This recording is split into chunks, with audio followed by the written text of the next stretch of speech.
বর্তমান সময়ে south Indian cinema দর্শকের কাছে ব্যাপক জনপ্রিয় হয়ে উঠেছে, বিশেষ করে অ্যাকশন, রোমান্টিক ও কমেডির কারণে।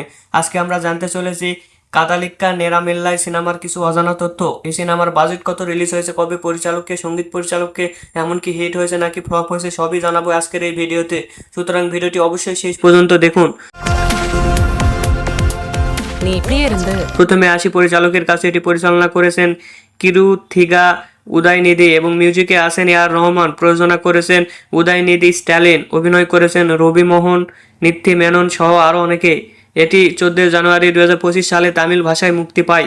এই সিনেমার বাজেট প্রায় 20 কোটির মতো। এটি বিশ্বব্যাপী আয় করেছে 11 কোটি। সেই সাথে সিনেমাটি ডিজাস্টার উপাধি পায়।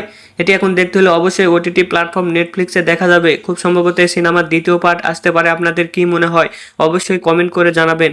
আর ভিডিওটি ভালো লাগলে লাইক, শেয়ার, কমেন্ট এবং সাবস্ক্রাইব করতে ভুলবেন না। পরবর্তী ভিডিওর জন্য অপেক্ষা করুন।